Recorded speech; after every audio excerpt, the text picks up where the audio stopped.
और इस बीच world war breaking आपके सामने रख देते ईरान डील पर ट्रंप का बड़ा बयान भी सामने आया। कह रहे हैं कि बातचीत बेहद नाजुक दौर में है। ये डोनाल्ड ट्रंप कह रहे हैं जवाब गलत मिला तो कठोर कार्रवाई होगी। डोनाल्ड ट्रंप की तरफ से यह कहा जा रहा है, कह रहे हैं कि अगर जवाब मन मुताबिक नहीं मिला तो कठोर कार्रवाई कर देंगे। ईरान की तरफ से 100% जवाब सही चाहिए, यानी अब वो चाह रहे हैं कि अगर मैं दिन कह रहा हूं रात को तो आप दिन कहिए, मतलब उनके हिसाब से जवाब होना चाहिए। ये डोनाल्ड ट्रंप कह रहे हैं। और दर्शकों, इसी वजह से डोनाल्ड ट्रंप पर विश्वास ईरान नहीं कर रहा है। इसी वजह से उसके सो कॉल्ड कहे जाने वाले दोस्त यूएई, सऊदी बैकफुट पर नजर आ रहे हैं, पैसा निकाल ले रहे हैं क्योंकि भरोसा किया ही नहीं जा सकता। कह रहे कि अगर मैं रात को दिन कह रहा हूं तो यह बात ईरान को कहनी पड़ेगी, यानी जैसा मैं कह रहा हूं, जो मैं कह रहा हूं वो बात ईरान माने। क्यों? अगर आप गलत कहेंगे तो जरूरी नहीं कि ईरान भी उसी चीज को रिपीट करे, और वही ईरान कर रहा है। और इससे डोनाल्ड ट्रंप को मिर्ची लग रही। लेकिन इन सब के बीच एक और बड़ी खबर, ईरानी संसद के स्पीकर गालिबाफ का भी बयान सामने आया है, जिसमें वो कह रहे हैं कि छिपकर चाले चल रहा है अमेरिका, और अगर हमला हुआ तो करारा जवाब दिया जाएगा। गालिबाफ ये कहते हुए नजर आ रहे हैं। ईरानी संसद के स्पीकर हैं, कह रहे हैं कि अमेरिका जो है चुपचाप चाले चल रहा है। अमेरिका छिपकर सारे काम कर रहा है, तैयारी कर रहा है, और इस बात का अंदेशा ईरान को है। और कह रहे हैं कि अगर हमला हुआ तो करारा जवाब देंगे। लेकिन इन सब के बीच एक और बड़ी खबर इजरायली मीडिया के हवाले से, व्हाइट हाउस में बैठक में सामने मतभेद देखने को मिले, जिसमें जेडी वेंस के खिलाफ पीट हेग्सेथ और मार्को रूबियो एक साथ आए। वेंस ने बातचीत जारी रखने का प्रस्ताव दिया था। बुधवार को व्हाइट हाउस के सिचुएशन रूम में यह बैठक हुई थी, और इस बैठक में जेडी वेंस को लेकर कहा जाता कि बहुत नरम इंसान है, और उन्होंने पेशकश की कि बातचीत के जरिए मामला सुलझाया जाए। लेकिन पीट हेग्सेथ, जो कि ठोकों वाली राजनीति पर चलते हैं, उन्होंने कहा कि नहीं, ऐसा नहीं हो। यानी मतभेद, एक दूसरे की बात नहीं मानी जा रही है, एक दूसरे की बात से किनारा करते हुए नजर आ रहे हैं, वो आप समझिए। व्हाइट हाउस के सिचुएशन रूम में बैठक होती है, जेडी वेंस होते हैं, पीट हेग्सेथ होते हैं, मार्को रूबियो होते हैं, और फिर बातचीत होती है कि भाई साहब ईरान पर करना क्या है, ईरान तो झुक नहीं रहा, तो किया क्या जाए ऐसे में? तो जेडी वेंस कहते हैं कि ठीक है, बातचीत जारी रखते हैं, बातचीत के जरिए जो है मामला सुलझाते हैं। लेकिन पीट हेग्सेथ तुरंत कूद पड़ते, कहते कि नहीं, ये वाली रणनीति नहीं चलेगी। अगर कुछ करना है तो अब बंदूकें करेंगे, अगर कुछ करना है तो हमला किया जाएगा। यानी ठोकों वाली राजनीति पर पीट हेग्सेथ चल रहे हैं, और वहीं दूसरी तरफ मार्को रूबियो, वो भी उन्हीं के साथ है। और इस वजह से जेडी वेंस, पीट हेग्सेथ और मार्को रूबियो के बीच बनती हुई नजर नहीं आई। ये बड़ी जानकारी सामने आई। दूसरी तरफ गालिबाफ क्या कह रहे हैं वो समझिए। गालिबाफ ने भी कहा कि हमें पता है कि अंदर खाने अमेरिका तैयारी कर रहा है, और हम इसके लिए तैयार हैं, और करारा जवाब दिया जाएगा।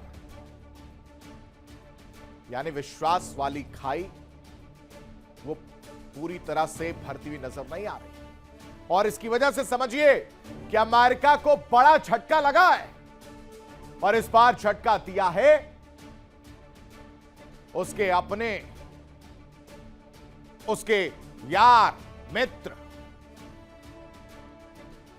सऊदी अरब और यूएई ने। ईरान को लेकर बढ़ते तनाव के बीच दर्शकों, सऊदी अरब और यूएई ने अमेरिका को एक के बाद एक दो बड़े झटके दिए। पहला झटका आप समझिए। पहला झटका आर्थिक मोर्चे पर लगा है, जहां दोनों देशों ने मिलकर अमेरिकी ट्रेजरी से करीब 15 अरब डॉलर की पूंजी निकालने की प्रक्रिया शुरू कर दी। कह रहे कि ना बाबा ना, इनके पास नहीं रखेंगे, इनके पास सेफ नहीं रहा, अब ये कर कुछ रहे हैं, बोल कुछ रहे हैं, हो कुछ रहा है, भरोसा नहीं रह गया। और इस वजह से 15 अरब डॉलर की पूंजी निकालने की प्रक्रिया शुरू हुई है। और इसकी एक और कहानी है दर्शकों, वो वाली कहानी आपको जो मैंने बताई थी, जिसमें ये कह रहे थे कि हमें कतर, यूएई, सऊदी ने कहा है कि हेलो, हमला मत करना, हम परेशान हो जाएंगे। दरअसल वो दावा भी सवालों के घेरे में है। असली वजह यह है, असली कहानी यह है जो मैं आपको बता रहा हूं। 15 अरब डॉलर की पूंजी निकालने की प्रक्रिया शुरू हुई। डोनाल्ड ट्रंप को समझ में आ गया कि अब उनके बस की बात नहीं है, हमला करने का सही समय नहीं है, और इस वजह से उन्होंने उस हमले को टाल दिया। यह है कहानी, यही हकीकत है। वही दूसरा बड़ा झटका जो है कूटनीतिक स्तर पर सामने आया है। अमेरिका की संभावित ईरान सैन्य कार्रवाई को लेकर जब सऊदी और यूएई से समर्थन मांगा गया तो दोनों देशों ने इससे दूरी बना ली थी। उनका रुख साफ था कि क्षेत्र में युद्ध की स्थिति उनके हित में नहीं है। जो हालात हैं वो उनके पक्ष में नजर नहीं आ रहे। यानी एक साथ अमेरिका को डबल झटका लगा है। कल भी एक झटका लगा था जो मैंने आपको बताया, इंडोनेशिया वाला। आज एक बार फिर से सऊदी और यूएई ने झटका दिया है। अरे कहानी ही बदल दी। मिडिल ईस्ट में इस वक्त बड़ा डिप्लोमेटिक ड्रामा देखने को मिल रहा है, जहां अमेरिका के खिलाफ उसके सहयोगी खड़े हो गए।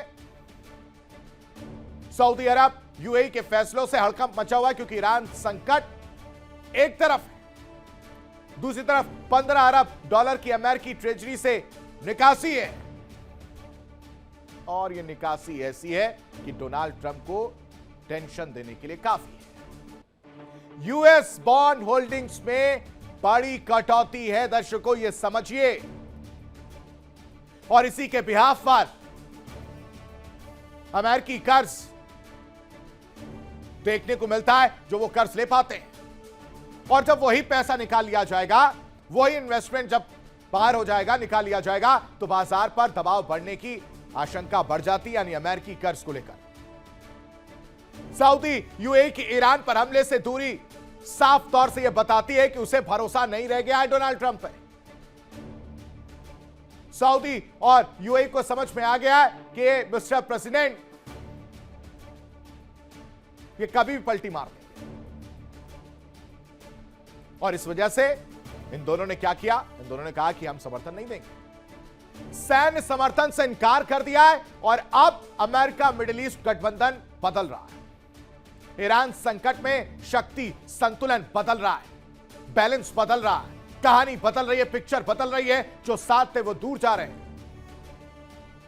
जो चुप थे वो बोल रहे हैं, जो सवाल नहीं पूछते थे वो सवाल उठा रहे हैं, क्योंकि इस संकट में सब कुछ बदल रहा है।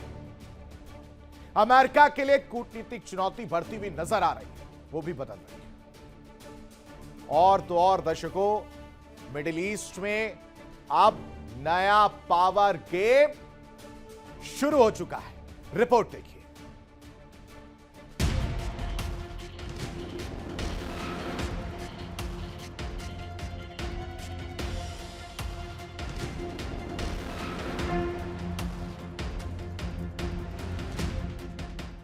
दोस्त बने दुश्मन।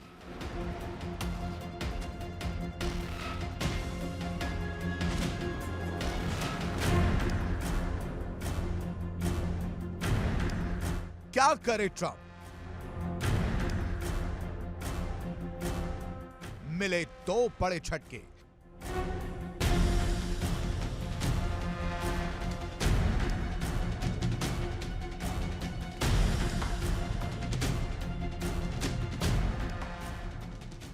मिडिल ईस्ट की राजनीति एक बार फिर उस मोड़ पर खड़ी है जहां दोस्ती और दुश्मनी की लकीरें धुंधली होती दिख रही हैं। पारंपरिक सहयोगी माने जाने वाले सऊदी अरब और यूएई अब खुलकर ऐसे फैसले लेते दिख रहे हैं जिन्हें वैश्विक कूटनीति में सीधे तौर पर अमेरिका के लिए रणनीतिक झटका माना जा रहा है। रिपोर्ट्स और अंतर्राष्ट्रीय मीडिया दावों के मुताबिक पिछले 24 घंटे में 2 ऐसे बड़े घटनाक्रम सामने आए जिन्होंने वॉशिंगटन से लेकर तेल बाजार तक हलचल मचा दी है।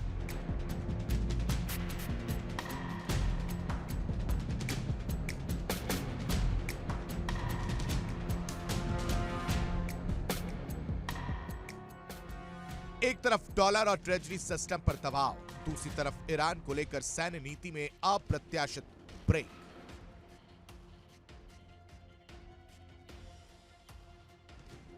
अंतर्राष्ट्रीय वित्तीय रिपोर्टर के मुताबिक सऊदी अरब और यूएई ने अमेरिकी ट्रेजरी बॉन्ड्स में अपनी कुछ हिस्सेदारी कम करने की दिशा में कदम उठाए। ट्रेजरी बॉन्ड सिस्टम वही वित्तीय ढांचा है जिसके जरिए अमेरिका वैश्विक स्तर पर कर्ज जुटाता है और अपनी अर्थव्यवस्था को स्थिर रखता है। ऐसे में अगर बड़े निवेशक पीछे हटते हैं तो इसका असर सिर्फ बाजार तक सीमित नहीं रहता, बल्कि ये सीधे भरोसे की राजनीति को हिला देता है। विश्लेषकों का मानना है कि अगर ये ट्रेंड आगे बढ़ता है तो अमेरिका की उधारी लागत बढ़ सकती है, बॉन्ड यील्ड में उतार चढ़ाव आ सकता है और वैश्विक डॉलर डोमिनेंस पर सवाल तेज हो सकते हैं। हालांकि यह भी सच है कि अमेरिका की अर्थव्यवस्था इतनी बड़ी है कि एक या 2 देशों के फैसले से वो तुरंत प्रभावित नहीं होती, लेकिन संकेतों की राजनीति में यह संदेश बेहद गंभीर माना जा रहा है।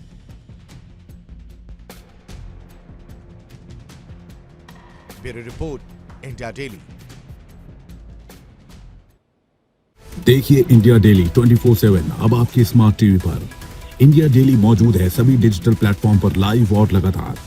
इंडिया डेली 24/7 हर दिन राष्ट्र को समर्पित।